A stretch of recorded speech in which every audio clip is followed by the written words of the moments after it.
안녕하세요. 반갑습니다. 말씀 간단하게 나누겠습니다.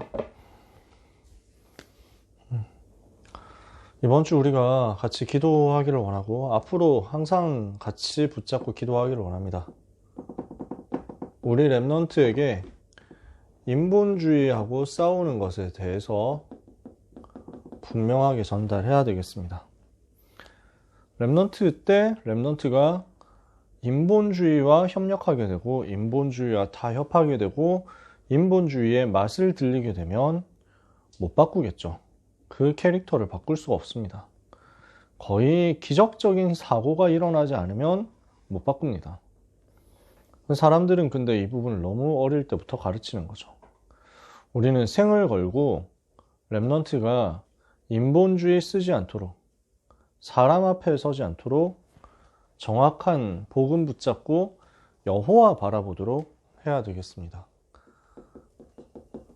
창세기 13장 14절에서 18절에 계속 응답을 못 받던 아브라함이 인본주의를 청산하는 결단을 했을 때 그때부터 응답이 시작됐잖아요. 우리는 랩넌트들 앞에서 이 일에 증인돼야 되거든요. 인본주의가 뭡니까?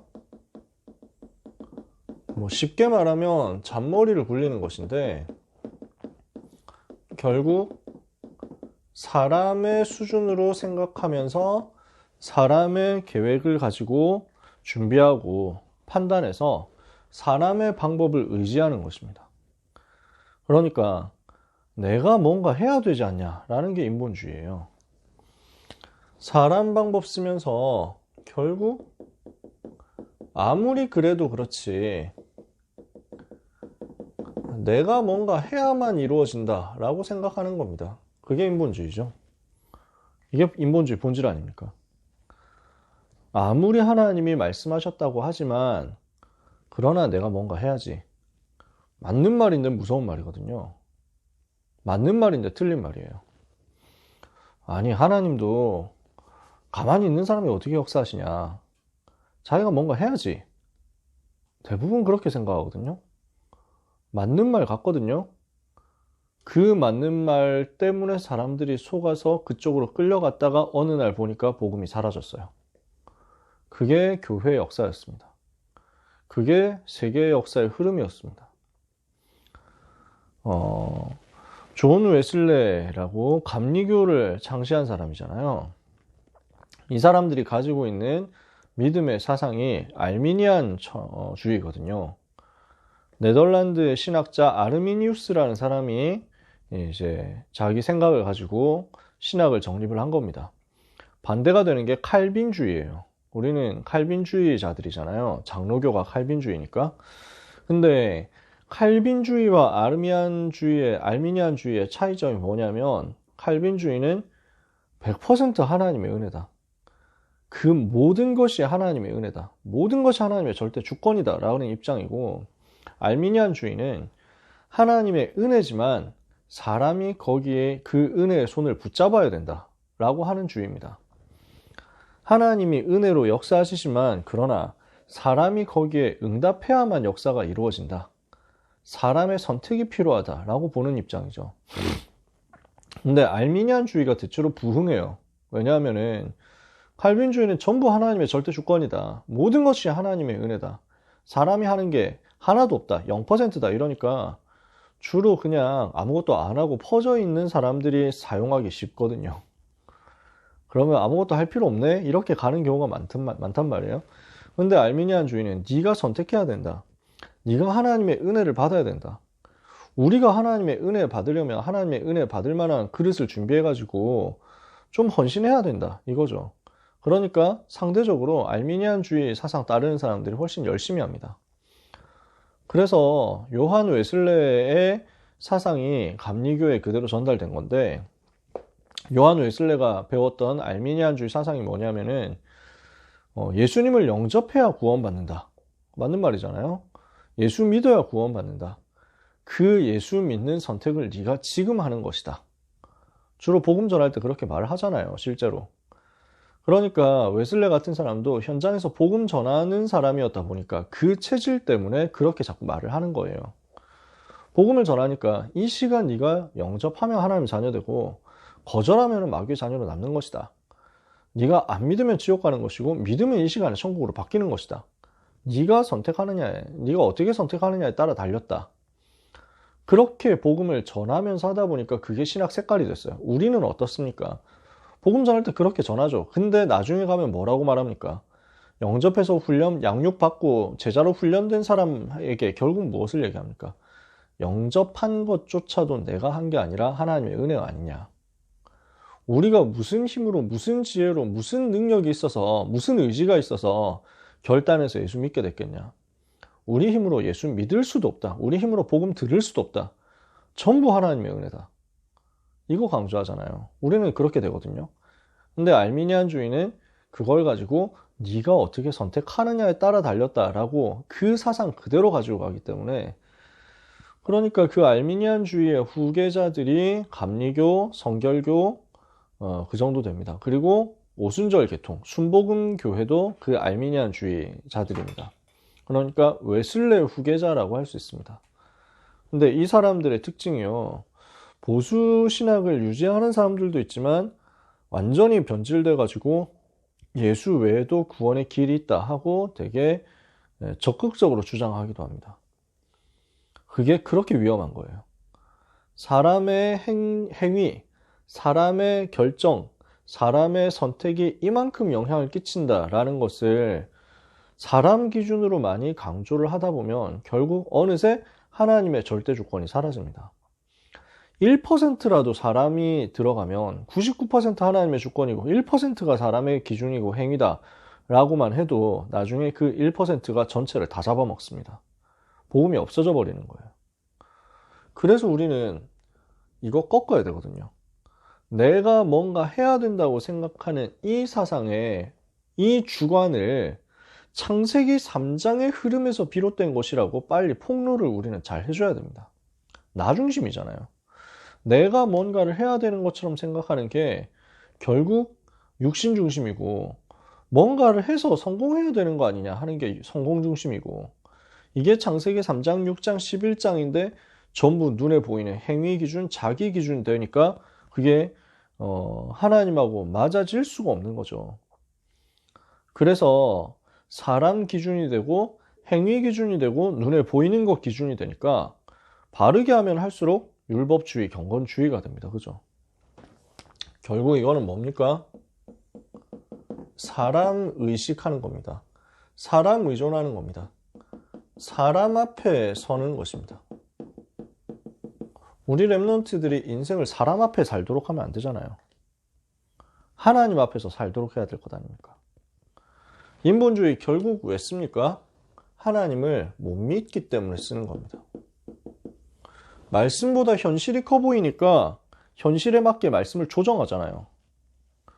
내 상황과 문제가 너무 커 보이니까 그 상황과 문제를 두고 말씀을 적당하게 낮춰가지고 메시지는 이렇게 나왔지만 그러나 문제를 만난 건 난데 유 목사님이 대신 문제 해결해 주는 것도 아닌데 이건 내가 해야 되지 않냐 하면서 점점 멀어져 버립니다. 변질을 시키는 겁니다. 결국 그게 불신앙이에요. 하나님을 안 믿는 거예요. 인본주의는 쓰면 쓸수록 손해입니다. 그죠? 우리는 많은 증거들을 가지고 있습니다. 아브라함이 인본주의 쓸 때마다 고난당했죠. 계속 고생했어요. 그러니까 가나안 땅 가라고 했는데 왔는데 기근 생기니까 그것 때문에 애굽으로 내려갔다가 아내 사라 빼앗길 뻔했잖아요. 아내 사라를 보고 누이 동생이다, 아내 아니다 이렇게 해가지고 뭐 갖다 바칠 뻔했잖아요. 왕궁에.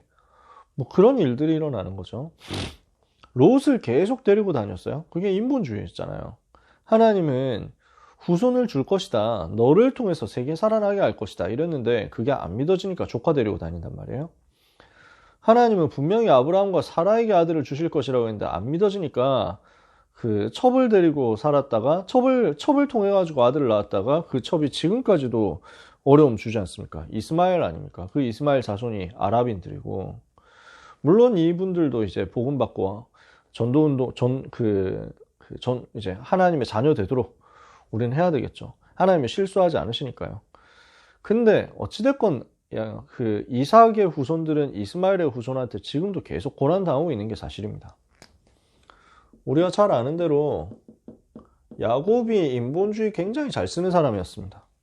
머리를 굉장히 잘 굴리는 사람이었어요. 근데 분명히 머리 잘 굴리고 계략 전략 잘 짜가지고 잘 움직이는데도 불구하고 결과는 20년 동안 생고생만 한 겁니다. 사울왕이 인본주의를 못 넘어서요. 사울왕이 실패하게 된 처음 스타트가 뭐였습니까?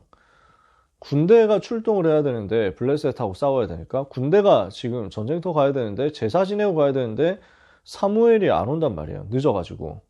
그러니까 사울왕이 마음이 급하니까 제사를 자기가 직접 지냈어요.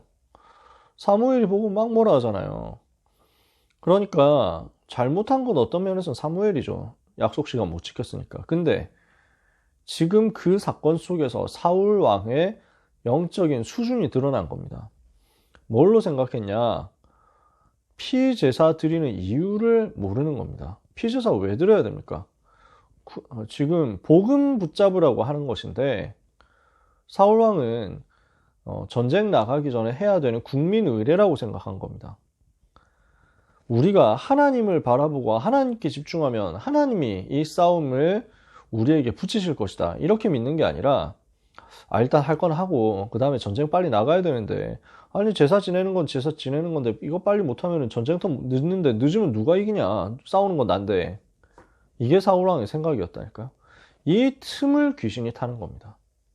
그래서 사울이 귀신에게 사로잡혀 계속 고난당하잖아요. 죽을 때까지 고난당하잖아요. 솔로몬 임금이 인본주의를 써가지고 화친정책을 그 주변 나라들하고 화친정책하면서 결혼을 가지고 평화관계를 맺었는데 이게 전부 우상시대의 문을 열게 돼버렸어요. 반별다락방 하면서 이 이야기를 종종 했습니다만 여호사밧 왕이 인본주의 썼죠. 그러니까 남북 평화를 지켜야 되겠다. 남유다 북이스라엘 평화롭게 지내야 되겠다. 평화정책 한 겁니다. 맞는 말 같죠.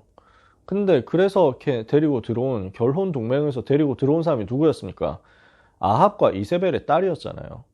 아합과 이세벨의 딸인 이 아달랴 때문에 유다의 다윗 가문이 멸족당할 뻔했잖아요. 여호사밧 왕이 그렇게 괜찮은 사람인데 이거 한 가지 실수 때문에 사실은 많이 이제 책망받죠. 많은 유다 왕들이 그 이후에도 인본주의 쓰는 걸 못 벗어납니다. 히스기야가 인본주의 쓰다가 뭐 외교로 해보려고도 하고 뭐 돈으로 해보려고도 하고 했는데 다 안 됐잖아요. 아수르 군사 18만 5천 쳐들어왔을 때 망신만 당했잖아요. 여러 유다 왕들이 그 이후에도 인본주의 못 벗어나고 하나님을 안 믿고 뭔가 전략 쓰고 계략 쓰고 외교 정책 쓰고 뭐 이렇게 줄타기를 하다가 결국 실패해서 포로 시대 된 거죠. 시드기야 왕 같은 사람 비참하게 됐잖아요. 신약 시대에 아나니아 삽비라 있지 않습니까? 이 사람들은 기껏 전 재산 다 팔고 그 중에 절반이나 헌금했는데 실패했어요. 왜냐? 이걸 다 헌금하면 뭐 먹고 살지? 라는 그 인본주의가 들어온 거예요. 그럼 절반만 하면 되는데 절반만 해놓고 다 했다고 거짓말을 하다가 결국 다 망했잖아요. 그게 지금 하나님 앞에 한 게 아니라 사람 앞에서 사람 의식하면서 했기 때문에 사람의 전략과 방법 쓰다가 멸망한 겁니다. 하나님은 하나님의 자녀가 인본주의 쓰다가 멸망당하기를 원하지 않으시거든요. 그래서 오늘 우리는 붙잡아야 됩니다. 인본주의에서 벗어날 때 응답받습니다. 우리 모든 랩런트들에게 반드시 전달해야 되는 겁니다. 인본주의에서 빠져나올 때마다 하나님이 역사하셨어요. 아브라함이 결단할 때 롯을 내보내고 단을 쌓는 결단을 했을 때 하나님은 아브라함에게 복을 주셨죠. 모든 건 내려놓고 하나님께서 이삭을 바치라 하실 때 그것까지 믿어버리고 결단했는데 하나님은 아브라함과 이삭에게 완전 복음이 각인되는 은혜를 주셨죠. 야곱이 인본주의 쓰다가 실수한 걸 지금 아들에게 자꾸 메시지로 전달했단 말이에요. 그 메시지를 제대로 알아들은 사람이 요셉이었죠. 요셉은 문제 만났을 때 사람 의지하지 않았습니다. 사람을 전혀 의지하지 않았어요. 근데 하나님이 요셉을 축복하시죠. 모세 같은 경우는 환경적으로 인본주의 전혀 쓸 수 없도록 하나님이 내몰아 버린 겁니다. 40살 될 때까지 인본주의 쓸 수 있는 실력도 있고 배경도 있을 때는 하나님이 역사 안 했잖아요. 아무런 인본주의 쓸 수 없도록 완전 막혀버리고 나니까 하나님이 그때 모세에게 역사하시죠. 인본주의를 쓰지 못하도록 하나님은 기드온에게는 300명만 붙이신 거예요. 야, 300명만 데려가라 이런 거죠. 인본주의 완전 버린 다윗을 통해서 하나님은 시대를 살리게 하셨습니다. 그러니까 사울하고 다윗하고 제일 차이가 뭐냐면 사울이 어떤 면에서는 다윗보다 죄를 덜 지었어요. 윤리적, 도덕적, 실정법적 죄는 사울이 덜 지었어요. 근데 하나님은 다윗을 사랑해요. 왜냐? 사울은 자꾸 사람 앞에 서거든요. 다윗은 하나님 앞에 서는 거예요. 그러니까 하나님이 다윗을 통해서 시대를 살리게 하신 거죠. 우상과 싸울 때 조금도 타협하지 않았던 사람들이 다니엘과 세 친구 아닙니까? 하나님은 이 사람 통해서 바벨론 살리게 하신 것입니다. 모든 인본주의 버린 마가다락방 사도행전 1장 14절 모임 이 팀에 하나님이 성령으로 역사하셨어요. 그러니까 예수 이름으로 모이지 마라, 잡아간다, 죽인다 하는 그 상황 속에서 사람 눈치 보지 않고 언약 붙잡고 모인 거예요. 그러니까 하나님이 성령으로 역사하시죠. 자, 우리는 많은 증거들을 가지고 있습니다. 인본주의 쓴 사람들이 실패했던 증거를 가지고 있습니다. 인본주의 벗어나서 세상과 타협하지 않고 다니엘과 세 친구 어떻게 했습니까? 우상에게 바쳐진 재물 먹지 않겠다. 채식만 해도 괜찮다. 이거 결단한 거예요. 세 친구는 어떻게 했습니까? 우상에게 두말할 필요가 없다. 우상에게 절하지 않는다. 하나님이 구해주실 건데 안 구해주셔도 우리는 절 안 한다. 다니엘은 어떻게 했습니까? 조서의 왕의 도장이 찍힌 줄을 알고도 하루 3번씩 기도했다. 조금도 타협하지 않았어요. 인본주의는 불신앙 때문에 자기의 믿음을 굽혀가지고 현실과 타협하는 거거든요. 근데 다니엘과 세 친구는 전혀 타협하지 않은 겁니다. 이 말은 고집을 부리라는 말이 아니잖아요. 정말로 우리는 현장 살리기 위해서 모든 것 다 양보할 수 있습니다. 근데 복음하고 안 맞다 그러면 우리는 절대로 여기에 대해서는 양보 못하는 겁니다. 그래서 우리는 렘넌트에게 반드시 전달해야만 됩니다. 인본주의 쓰면 망한다는 사실을 전달해야 됩니다. 빌립보서 3장 7절에서 14절 세상 사람들이 좋아하는 거 있죠. 세상 목표를 이루기 위해서 세상의 전략 따라가는 인생 있죠. 그거 배설물 수준입니다. 렘넌트에게 전달해야 됩니다. 그러니까 우리는 배설물 수준으로 살 수 없다라는 것을 렘넌트에게 심어야 됩니다. 나는 저 인본주의 쓰는 인생이 너무 불쌍하다. 인본주의 쓰는 인생이 진짜 너무 구차해 보인다. 너무 냄새난다. 이게 되어버려야 돼요. 저는 그렇습니다. 인본주의 쓰는 사람 보면은 어떻게 저렇게 불쌍하게 살지? 이런 생각 많이 듭니다. 하나님이 주신 귀한 인생을 어떻게 저렇게 비굴하고 타협하면서 사람 앞에 서가지고 수준 낮게 사냐. 그냥 안 됐어요. 불쌍합니다. 렘넌트에게 알려줘야 됩니다. 세상 목표 이루기 위해서 세상 전략 따라가는 인생은 결국 무너집니다. 실컷 해놓고 나중에 다 무너지잖아요.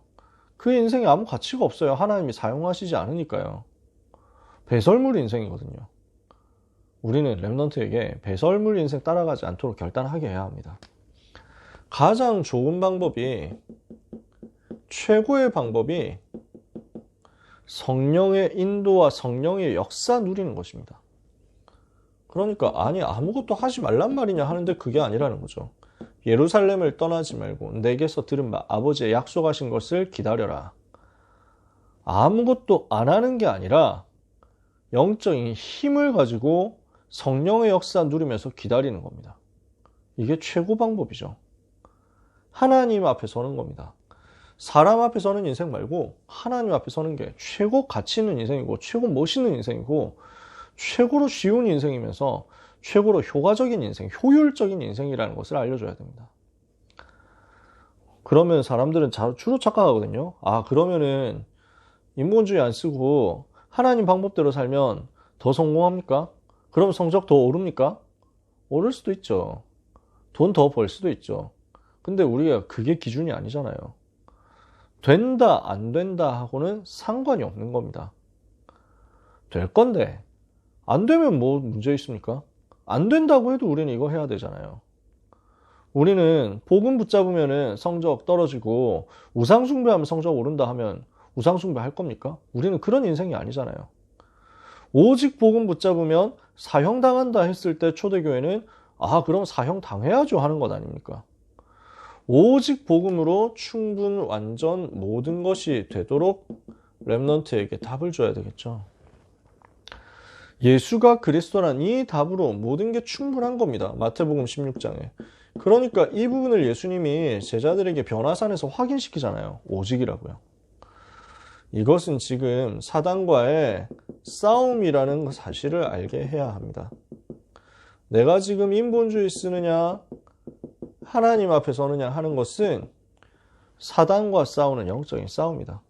우리의 씨름은 혈과 육을 상대하는 것이 아니고 정사와 권세와 어둠의 세상 주관자들과 하늘에 있는 악한 영들을 상대하는 것이단 말이죠. 그래서 우리는 이 싸움의 전략이 믿음이라는 것을 알려줘야 됩니다. 히브리서 11장 믿음의 사람들, 세상이 감당하지 못했잖아요. 이 믿음 가지고 우리는 선한 싸움을 하는 것입니다. 그래서 우리가 렘넌트를 믿음의 사람으로 세우게 되기를 원합니다. 고등부 있는 동안 우리 렘넌트들이 믿음의 사람 되었으면 좋겠습니다. 왜냐하면 매 순간 렘넌트들은 실제로 유혹을 받거든요. 그리고 어떤 경우에는 실제로 핍박을 받거든요. 인본주의 쓰라는 달콤한 유혹이 인간관계에서 옵니다. 특히 학업 속에서 옵니다. 그냥 몰려오는 거예요. 그 중간고사 다가오니까 아이들이 부담이 얼마나 많겠습니까? 당장 어떤 식으로 가느냐면 대면 예배에서 비대면 예배로, 비대면 예배에서 영상 녹화로, 영상 녹화에서 이번 주는 거르고 이걸로 점점 가는 겁니다. 그렇잖아요. 이러면 어떻게 되겠습니까? 그걸로 성공하면 더 큰 문제예요. 그걸로 역사 일어나면 그게 최고 문제예요. 진짜 복음 붙잡고 응답받아야 될 렘넌트가 복음은 말씀은 말씀이고 내 인생은 내가 사는 거야 라는 것이 세게 각인되어 가지고 그렇게 했더니 학업에 성공하더라, 그렇게 했더니 좋은 대학 가더라, 그렇게 좋은 대학 간 사람은 결국 인정받더라 라는 식으로 각인되어 버리면은 어떻게 되겠습니까? 세계에서 제일 불쌍하게 되는 것입니다. 결국 그 당대에도 표가 나겠지만요, 그 후대는 전혀 믿음 없어집니다. 안 그렇겠어요? 진짜 부모님들이 언약 붙잡고 전달하니까 그래도 렘넌트들이 인본주의를 쓰면서 그 인본주의가 박히면서 하나님 안 믿는 게 표시가 나더라도 부모님 눈치 때문에 교회는 안 떠난다니까요. 그나마 그 당대는요.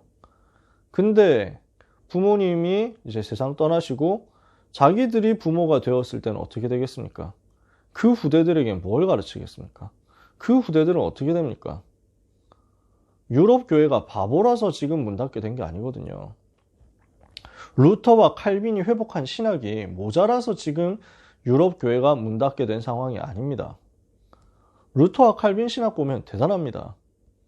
근데 결국 오직을 현장에서 렘넌트들이 못 본 겁니다. 못 누린 겁니다. 루터 칼빈이 잘못됐다는 게 아니에요. 그 세대 지나고 그 다음 세대, 그 다음 세대, 그 다음 세대로 가면서 점점 약화되고 인본주의에 선택하는 것을 렘넌트들이 보고 자라다가 어느 날 교회는 노인들밖에 안 남게 된 운명이 다가온 겁니다. 우리는 뒤집어야 되거든요. 그래서 우리는 부모와 교사들이 반드시 모델이 되어야 되겠습니다. 이걸 보고 렘넌트들이 믿음의 선택을 할 테니까요. 아브라함이 하는 것을 이삭이 보고 자란 겁니다. 야곱이 믿음의 선택, 그래서 겨우겨우 인본주의 벗어나서 언약 붙잡았더니 하나님이 야곱에게 역사하시더라 하는 것을 요셉이 보고 자란 겁니다. 여호수아와 갈렙이 모세가 어떻게 하는지를 세밀하게 보고 나니까 생애 인본주의 안 쓰잖아요. 디모데는 바울이 복음 때문에 목숨 거는 걸 본 겁니다. 그러니까 이 복음이 없어지지 않았죠. 그래서 우리는 반드시 믿음의 말, 한마디 말을 하더라도요. 그죠? 그리고 모든 선택의 상황 속에서 믿음의 선택을 한다는 사실을 예배 속에서 전달해야 됩니다. 예배 속에서 보여주면서 전달하고 기도로 보이지 않게 전달해야 됩니다. 그래서 우리 고등부의 전통이 뭐가 되어야 되느냐? 우리 고등부의 색깔이 뭐가 되어야 되느냐? 믿음이라는 거죠. 다니엘과 세 친구들이 응답받았던 것과 같은 그 믿음의 응답, 믿음의 결단, 이것이 우리 고등부의 색깔이 되었으면 좋겠습니다. 임마누엘 서울교회 고등부하면 전통이 목에 칼이 들어오더라도 예배는 절대로 타협하지 않는다. 이렇게 되었으면 좋겠어요. 이것을 우리가 서리빨 같은 기준으로 가지고 있다면 우리 맡고 있는 렘넌트들, 우리 자녀들이 이 부분에 대해서 용납하지 않는, 타협을 용납하지 않는 믿음의 렘넌트들로 조금씩 살아나게 될 줄 믿습니다. 우리는 어떤 면에서는 시간이 많이 지난 렘넌트들을 상대합니다. 초등, 중등 때 이미 거의 대부분 결정 나서 올라오잖아요. 고등학교 되어가지고는 이미 상당히 많이 늦잖아요. 그럼에도 불구하고 우리는 더 늦기 전에 이 싸움을 해야 되겠습니다. 우리 렘넌트들이 절대로 인본주의 허용하지 않고 하나님 앞에 서는 사람이 되도록, 그래야 승리 아닐까요? 안 그러면 결국 자신도 어렵게 되지만 후대는 멸망하니까요. 오늘 우리가 붙잡은 언약 때문에 우리 렘넌트들, 우리 후대들, 우리 교회 다 살아나는 역사가 있게 되기를 예수님의 이름으로 축복합니다. 기도하겠습니다. 하나님 은혜를 감사합니다. 이 밤 우리의 기도를 들어주옵소서. 우리의 색깔, 우리의 전통이 오직 복음이 되게 하옵소서. 오직 복음으로 완전 충분 모든 것 되게 하여 주시옵소서. 우리 렘넌트들이 인본주의 절대로 허용하지 않게 하옵소서. 영적 싸움을 놓치지 않게 하옵소서. 믿음의 사람들이 다 되도록 역사하여 주옵소서. 예수 그리스도 이름으로 기도합니다. 아멘.